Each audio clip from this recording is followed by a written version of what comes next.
પૂર્વ પ્રદેશ ભાજપ અધ્યક્ષ જીતુભાઈ વાઘાણીના જન્મદિવસની અનોખી ઉજવણી કરવામાં આવી। ભાવનગર પૂર્વ પ્રદેશ ભાજપ અધ્યક્ષ અને ભાવનગર પશ્ચિમ વિધાનસભાના ધારાસભ્ય જીતુભાઈ વાઘાણીએ તેમના 55મા જન્મદિવસની અનોખી રીતે ઉજવણી કરી। ₹10 લાખ રૂપિયાના ખર્ચે વૃક્ષારોપણ કાર્યક્રમનું આયોજન કર્યું હતું, જેનો ઉદ્દેશ શહેરને વધુ હરિયાળું અને સ્વચ્છ બનાવવાનો છે।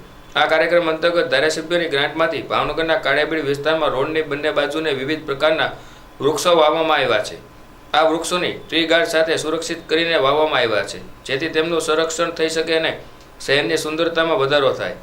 આ પહેલથી કાળિયાબીડ વિસ્તારને કલરફુલ ગ્રીન બનાવવા સાથે સુશોભિત કરવામાં આવશે। ધારાસભ્ય જીતુભાઈ વાઘાણીએ જણાવ્યું હતું કે જન્મદિવસ જેવા શુભ પ્રસંગે સમાજ માટે કંઈક ઉપયોગી કાર્ય કરવું એ સૌથી સારો માર્ગ છે। પ્રકૃતિનું જતન કરવું અને પર્યાવરણને સ્વચ્છ રાખવું એ આપણા સૌની જવાબદારી છે। આ વૃક્ષારોપણ કાર્યક્રમ માત્ર એક દિવસનો નથી, પરંતુ ભવિષ્યની પેઢી માટે એક સુંદર વારસો છોડવાનો પ્રયાસ છે। આ કાર્યક્રમમાં મહાનગરપાલિકાના mayor Bharatbhai Barad, standing chairman Rajubhai Rabadiya, શહેર જિલ્લા ભાજપ પ્રમુખ, ભાજપના આગેવાનો, બીએમસીના અધિકારીઓ અને સ્થાનિક આગેવાનો પણ ઉપસ્થિત રહ્યા હતા।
પ્રતિનિધિ બન્યા પછી મારો જન્મદિવસ એ સેવા દિવસ તરીકે વિસ્તારમાં ઉજવીએ છીએ।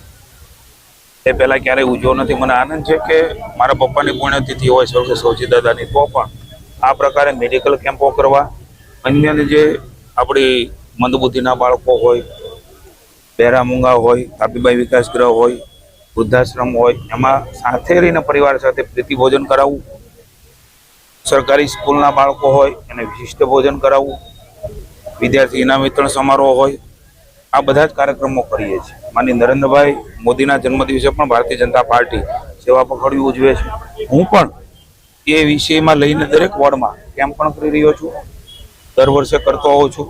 આજે પણ એક મેડિકલ કેમ્પ સ્પેસિફિક રોગો માટેનો 1500 થી 2000 લોકોએ લગભગ એમાં લાભ લીધો છે। આપ પણ સવારે ત્યાં હતા કુંભારવાડામાં, અક્ષર પાર્કમાં। ખાસ કરીને સરકારી સ્કૂલના બાળકોના વાલીઓ એમને લાભ મળે એ હંમેશા મારા કામનું કેન્દ્ર રહ્યું છે। પતંગો આપવાથી માંડીને જે કાંઈ હોય, સરકારી સ્કૂલના બાળકોનો આત્મવિશ્વાસ વધે, એમના પરિવારજનોને નીડી લોકો છે એમને ઉપયોગી થવાય। સાથે સાથે આજે હમણાં જ કાળિયાબીડ ખાતે ભાવનગરમાં એક મહત્વનો એરિયા છે, લગભગ 12 કિલોમીટર એનો અમે સર્વે કર્યો છે, ઇન્ટિરિયર રોડ છે।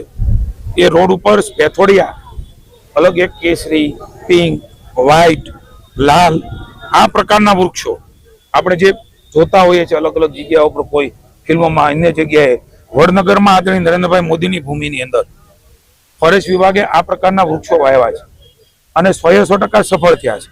એ જ પ્રકારના વૃક્ષો પહેલી વખત ભાવનગરમાં એ વવાઈ રહ્યા છે। લગભગ 470 વૃક્ષો સાથે કાળિયાબીડમાં આ પ્રારંભ કરી રહ્યા છીએ। આખું કાળિયાબીડ એક ગ્રીન ને કલરફુલ બનાવવાનો અમારી ટીમનો, અમારી પાર્ટીનો, કોર્પોરેશનમાં માનનીય મેયર શ્રી, વન વિભાગ, સદભાવના ટ્રસ્ટ, આ બધા સાથે મળીને કાળિયાબીડ અમે કલરફુલ બનાવીશું, ગ્રીન બનાવીશું।